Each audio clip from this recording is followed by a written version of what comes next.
Richard is at IATA's annual meeting. This year, it's happening in person in Boston. All this week on Quest Means Business, he's sitting down with some of the world's biggest carriers and companies: United, Lufthansa, Emirates, Delta, Airbus, KLM, and IAG.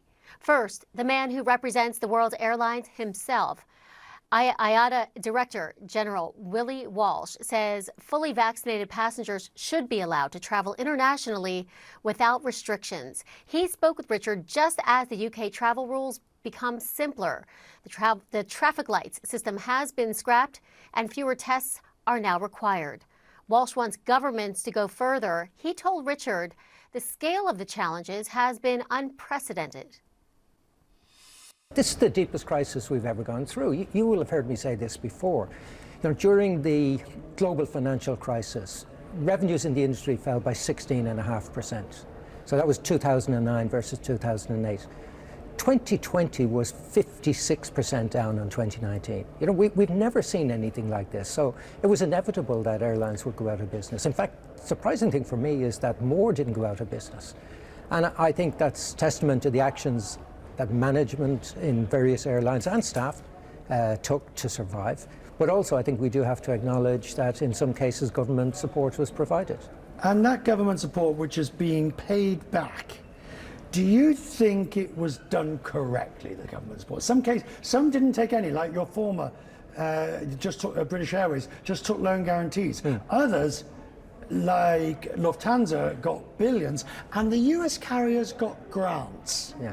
Has that unleavened the playing field? I don't think so, because what you've got to do is look behind what was the front-loaded government support.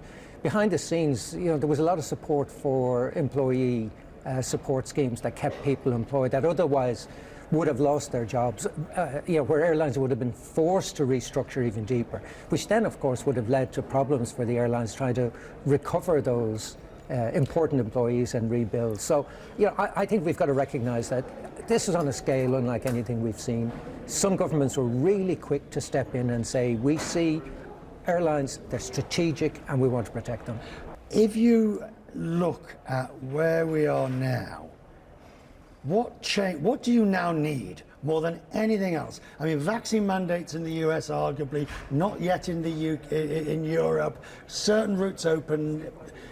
As we move into an endemic phase, what does the aviation industry want? We want recognition of the fact that people who are fully vaccinated shouldn't be restricted when they're traveling internationally. The risk doesn't exist. So we also need people to recognize that measures that were put in place, and I will accept may have been reasonable and understandable at the beginning, are no longer relevant today, and therefore they should be removed. So, if you don't have to wear a mask when you're sitting in a car, why should you have to wear a mask sitting on an airplane? There comes a point when you have to look at the data and say, it's no longer necessary to take this measure, and therefore it should be removed. And that's what we want. We want people to reassess the risk, and when no longer relevant, to remove the restrictions. Sustainability, net zero by 2050. The board of IATA is going to vote. You don't need to say this, I will say it. It's going to pass in some shape or form because you've got the numbers. Why does it matter? Individual airlines have to do it. Governments have to do it. Why does it matter that IATA says 2050 net zero?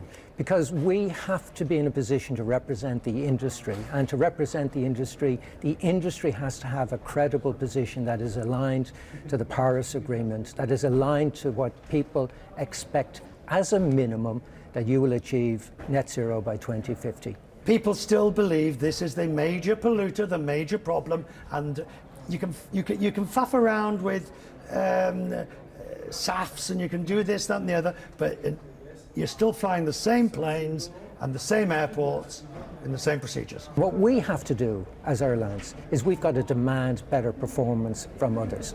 We've got to demand that the fuel companies commit to developing sustainable aviation fuels. They have talked about it for years. We've not seen enough action. We've got to demand that the manufacturers, Boeing, Airbus, GE, Pratt & Whitney, Rolls-Royce, we have to have accelerated technology.